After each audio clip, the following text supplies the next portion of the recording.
جس کو نہ عربی پڑھنی آتی اور میرا خیال ہے اس کو اردو بھی نہیں آتی تھی، صرف اس پاداش میں مار دیا گیا بہیمانہ طریقے سے کہ اس نے کہا تھا کہ ایک باہر سے وفد آ رہا ہے جس نے اس کی بزنس کی چیکنگ کرنی ہے اور ایک کانٹریکٹ ملنا ہے، مشینوں کی صفائی کی جائے اور اس میں سے کاغذ اتار دیے جائیں۔ یہ ایک بہانہ بنا کر پتہ نہیں کس چیز کا اسے انتقام لیا گیا۔ کہا جاتا ہے کہ وہ کام میں سخت تھا، چھٹی نہیں کرنے دیتا تھا، ہیلے بانے نہیں چلانے دیتا تھا۔ اس طرح کے باتوں سے آپ خود سوچ لیں کہ کہاں سے کہاں تک رویے جا چکے ہیں، قانون کو کس طرح ہاتھ میں لے کر اپنے مرضی کے لیے استعمال کیا جا رہا ہے۔ یہاں پر بس نہیں ہے، آپ اگر پیچھے چلے جائیں تو ایک نوجوان مردان یونیورسٹی میں مشال خان کے ساتھ کیا ہوا، اس نے یونیورسٹی انتظامیہ کی غلط کاریوں کی جب تنقید کرنی شروع کی اور اس کو ہائی لائٹ کرنا شروع کیا تو اس کو الزام لگا کر یہی توہین رسالت کا اور گستاخ رسول کا تشدد کر کے مار دیا گیا۔ وہاں بھی حکومت نے جب ثابت ہو گیا کہ یہ غلط نہیں تھا، اس نے کوئی ایسا کام نہیں کیا، تو یہ دعویٰ کیا کہ ہم مجرموں کو غفر کردار تک پہنچائیں گے۔ گرفتاریاں بھی ہوئی، لوگ ملک چھوڑ کر بھاگ گئے، واپس آئے، پکڑے گئے، لیکن کیا ہوا؟ آہستہ آہستہ وہ سارے چھوٹ گئے اور مشال خان کے ماں باپ اور بہنیں روتی رہ گئیں، بھائی کا دکھ اور درد کو نہ ملا۔ ایک اقلیتی پٹے مزدور کام کرنے والے عیسائی مذہب سے تعلق رکھنے والے جوڑے کو جب انہوں نے شاید تنخواہ کی ڈیمانڈ کی یا کوئی پیسوں کی ڈیمانڈ کی تو ایک پلان بنا کر ان کو بھی توہین مذہب کی آڑ میں پٹھے کے اندر جلتے ہوئے آگ میں پھینک دیا گیا، جبکہ عورت حاملہ تھی۔ ایک یونیورسٹی کے پروفیسر جو ایک پڑھا لکھا شخص ہے، صرف اس لیے مار دیا گیا کہ اس نے اپنے نظریے کے مطابق مسلمان ہونے کے باوجود ایک کوئی بات کی اور اس دوسرے اسٹوڈنٹ کے عقیدے سے شاید وہ میچ نہیں کر رہی تھی، اس نے اس کو قتل نام لا کر کے مار دیا۔ شیخو پورہ روڈ پر ایک انڈسٹریلسٹ کو جب مزدوروں کے لیڈروں نے ناجائز مطالبات کیے اور انہیں ماننے سے انکار کر دیا تو اس کو بھی توہین رسالت کا الزام لگا کر پرتشدد طریقے سے مار دیا گیا۔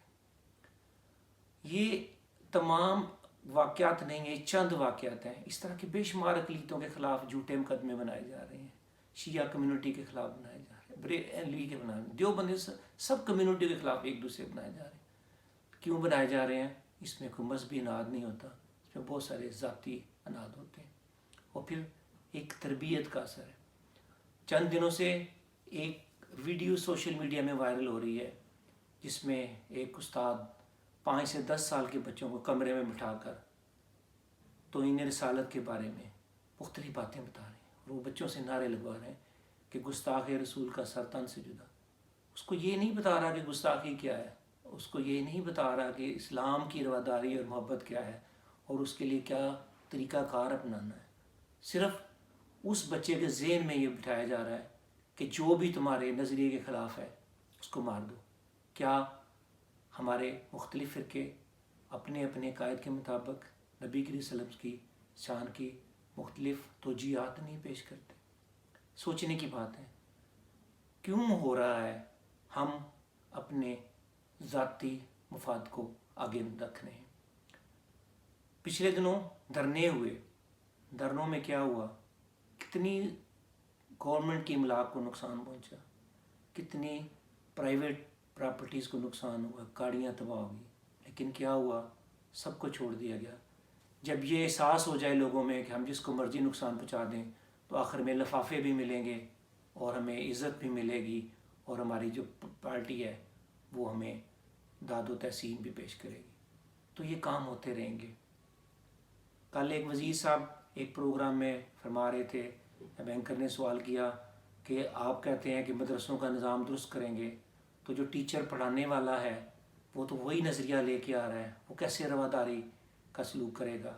تو انہیں کہا جی بڑا وقت لگے گا، ہم اس کے لیے ڈھونڈیں گے، ٹیچرز ڈھونڈیں گے، میرٹ بنائیں گے۔ تو انہوں نے کہا جی یہ تو 20 سے 30 سال تک لگ جائیں گے. تو انہوں نے کہا ہاں جی یہ تو پروسیس اس طرح چل رہا ہے. تو فوری اس کا عمل کیا ہے؟ فوری عمل ڈھونڈنا ہے آپ نے. جب تک آپ اس کے اوپر احتساب نہیں لاگو کرتے، آپ چیک اینڈ بیلنس کو بہتر نہیں کرتے، آپ لوگوں کو انوالو نہیں کرتے، اس وقت تک یہ سسٹم ٹھیک نہیں ہونا. ملک کہاں سے کہاں جا چکا ہے. اس سیالکوٹ کے سانے نے ہندوستان کے انتہا پسند ہندوؤں کو ایک شاید لائسنس ہی دے دیا ہے کہ جو مسلمان ان کے عقیدوں کے خلاف ہیں، کام کرتے ہیں، ان کو مار دیا جائے. آپ یہ پیغام یورپ کو دے رہے ہیں، آپ یہ پیغام افریقہ کو دے رہے ہیں کہ جو مسلمان وہاں رہتے ہیں اور عیسائی عقیدے کے خلاف ہیں ان کو بھی مار دیا جائے. آپ کمیونسٹوں میں چائنا اور رشیا کو بھی یہ پیغام دے رہے ہیں کہ کیونکہ مسلمانوں کا عقیدہ تمہارے عقیدے سے ٹکراتا ہے اس لیے تم ان پہ تشدد کر سکتے ہو. ہندوستان کو تو ویسے ہی کھلی چھٹی مل جانی ہے. یہ باتیں سوچنے کی ہیں. دنیا میں آپ آئسولیشن کی طرف جا رہے ہیں. یہ بہت اچھی بات ہے کہ تمام مکاتب فکر کے علماء کرام، پاکستان آرمی کے چیف آف آرمی سٹاف اور پرائم منسٹر اور اس دفعہ اپوزیشن نے بھی اس کی پرزور مذمت کی ہے. لیکن یہ زبانی مذمت نہیں چلے گی، عمل چاہیے. عمل اسی سے طرح ممکن ہے کہ آپ اپنے حقوق اور فرائض کو سمجھنے کی کوشش کریں. جہاں دوسرے کی ناک شروع ہو جاتی ہے وہاں آپ کا حق ختم ہو جاتا ہے. اور اس کو کام مشکل ہے لیکن کوئی ناممکن کام نہیں. انگریزی کی کہاوت ہے ویئر دیر از اے ول دیر از اے وے. حکومت کو چاہیے کہ جیسے عمران خان نے کل کہا ہے کہ نوجوانوں کو اس میں آگے لایا جائے گا، لیکن نوجوانوں کو پراپر ٹریننگ کی ضرورت ہے. نوجوانوں کو رواداری کا سبق دینے کی ضرورت ہے. اگر اس وقت حکومت کے بھی وزراء مذہبی عسکریت کا ذکر کرتے ہیں تو پھر کیا آپ کیسے سوچ سکتے ہیں کہ دونوں طرف چیزیں ٹھیک ہو جائیں گی؟ ٹھیک اسی صورت میں ہونی ہے جب آپ نبی کریم صلی اللہ علیہ وسلم نے جو دین دیا ہے وہ تو اپنے سر پہ کوڑا پھینکنے والی کو بھی معاف کرتے رہیں اور اس کی عیادت کرتے رہیں. تو کیا مسلمان اکثریت ہو کر 2% یا 2.5% کو ٹالریٹ نہیں کر سکتے؟ جب ان کے ساتھ پیار اور محبت کا درس ہوگا تو کوئی کسی کی ضرورت نہیں کہ وہ کسی کے ساتھ زیادتی کر سکے.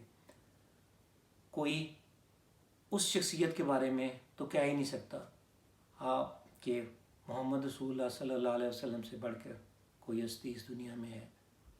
جب ملک میں رہیں گے تو سارے عزت دیں گے.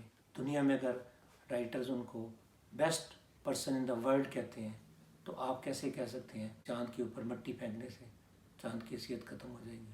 وہ نام اوپر ہی رہے گا، اس کے نام کے مقابلے میں کوئی نہیں آ سکتا. اب دیکھنا ہے کہ اس کے پیروکار کیا کر رہے ہیں، وہ ان کے نام کی کتنی لاج رکھ رہے ہیں. اس وقت لاج رکھنے کا کام ہے اور اس کا کام chief of army staff, Pakistan کے پرائم منسٹر، وزرائے اعلیٰ، گورنر اور پریزیڈنٹ سے شروع ہوگا.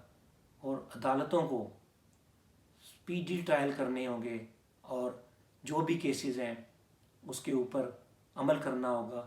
اور خاص کر اگر جھوٹے کیس ثابت ہوں تو کیا الزام لگانے والے کے اوپر بھی تو کچھ ہونا چاہیے. ہم اس کو معاف کر دیتے ہیں. ہمارے جج جب 100 کا ایک جلوس باہر آ جاتا ہے تو فیصلہ کرنے میں تاخیر کر دیتے ہیں یا تاریخ ڈال دیتے ہیں. یہاں ایک عزم کی ضرورت ہے، ایک ارادے کی ضرورت ہے. آپ جب انصاف کرتے ہیں تو پھر کسی سے ڈرے نہ.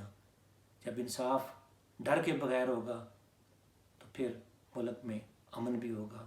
اور اس انصاف کرنے والوں کو سپورٹ کرنا حکومت وقت کا کام ہے تاکہ وہ کھلے دل سے کام کر سکیں.